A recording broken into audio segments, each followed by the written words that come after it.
Hi, welcome to Kindred Spirit Readings. Let's begin. Scorpio, you've got the best of both worlds this week. You are getting a lot of recognition at work for your knowledge, your strength, your power. You somehow plan to move on or move forward with all these skills that you've brought forward. Also, in terms of what we're looking at, is long-term planning equals long-term money.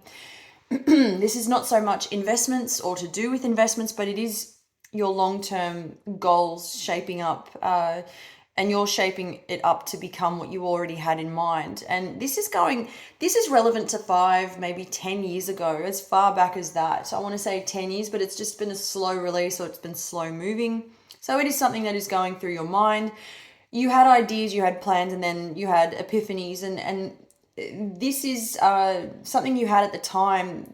So you were sort of working your way towards that goal to accomplish what it was that you had wanted to set up for yourself, especially when we talk about all this long-term planning.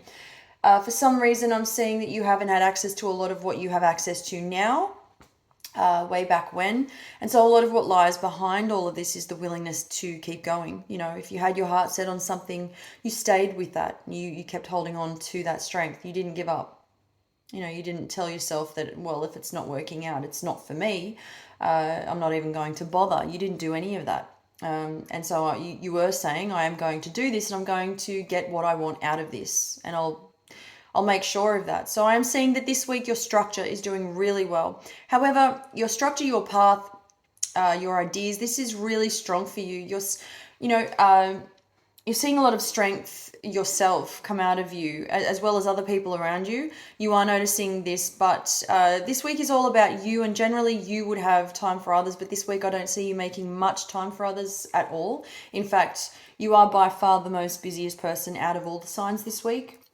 I am noticing that a mother figure could be playing a role in your life this week, an important one. You could be reconnecting with a mother figure. Now, when I say mother figure, it's whoever you were close to as a child, growing up until now. They don't have to be your biological mum. They are somebody who you were close to, who was a real comfort to you, and they are looked up to as a mother figure. And this is really beautiful, but you're going to see some kind of change within yourself, and there's some sound advice there in whether you take it or not, entirely up to you, but there is something coming in from this individual, this mother figure, that is going to be rather surprising to you. Okay, so this is about being given advice that is going to potentially work in your favor if you are to move forward positively in terms of your personal relationships, because they see that there's a little bit of drama going on in the way of communication on your end, how people are getting along or not getting along with also. So there is a lot of sound advice, as I said, coming from this. Take it however it suits you, but I am seeing that this is, of course, coming from the heart, and it is something that you may want to consider. Although, as I said, tread carefully and choose wisely, and make sure your decisions are based on what you want at the end of the day, what works for you, what you want to get out of this. A lot of things are rather difficult when it comes to you having to express emotion. I am seeing that a lot of you are shutting down. You're not really interested in expressing your thoughts and desires, or anything similar to what other people are bringing in towards your environment. You're very focused this week, work related, and focus is all about you making sure that you're getting what you want out of life. Thank you, Scorpio.